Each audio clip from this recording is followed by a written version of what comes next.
8 দাগের প্রশ্নটি হলো, যদি ও মূলবিন্দু অর্থাৎ অরিজিন এবং ওপি ইকুয়াল টু 3, অর্থাৎ ওপি সরলরেখার লেন্থ হচ্ছে 3, সরলরেখার দিক অনুপাতগুলি যথাক্রমে -1, 2, -2, অর্থাৎ ওপি সরলরেখার দিক অনুপাতগুলো বলে দেওয়া আছে, অর্থাৎ ডিরেকশন রেশিওস গুলো বলে দেওয়া আছে,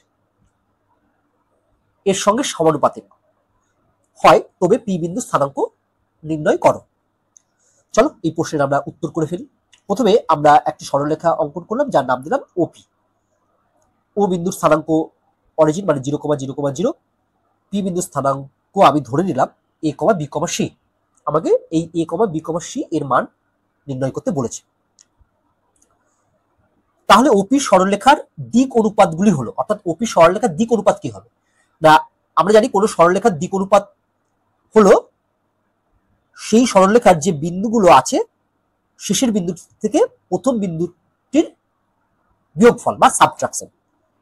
তাহলে দেখো ওপি সরলরেখার দিক অনুপাতগুলি হলো, প্রথমে আমরা লিখবো a-0, তারপরে লিখবো b-0, তারপরে লিখবো c-0।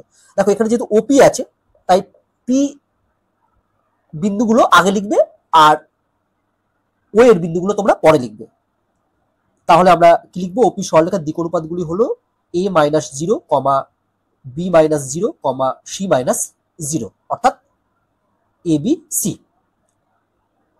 অতএব ওপি সরলরেখার দিক কোসাইনগুলি হলো, তুমি যদি এই দিক অনুপাত গুলিকে এই ওপির দৈর্ঘ্য দিয়ে ভাগ করে দাও বা ডিভাইড করে দাও, তাহলেই তুমি ওপি সরলরেখার দিক কোসাইনগুলি পেয়ে যাবে।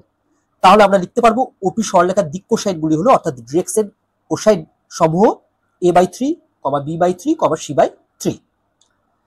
আবার দেওয়া আছে ওপি সরলরেখার দিক অনুপাত সমূহ -1, -2, 2, -2, অর্থাৎ ওপি সরলরেখার দিক অনুপাত দেওয়া আছে তোমার -1, 2, -2, সেগুলো আমরা লিখলাম।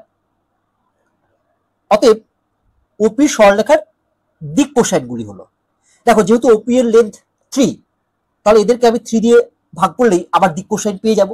আবার দেখো তুমি যদি ওপি সরলরেখার দূরত্ব বার করো, তাহলে দেখো এদের স্কোয়ার যদি করো -1 এর স্কোয়ার মানে 1 square plus 2 square plus -2 square 2 square, এটা ক্যালকুলেট করলে দেখো 3 পাবে।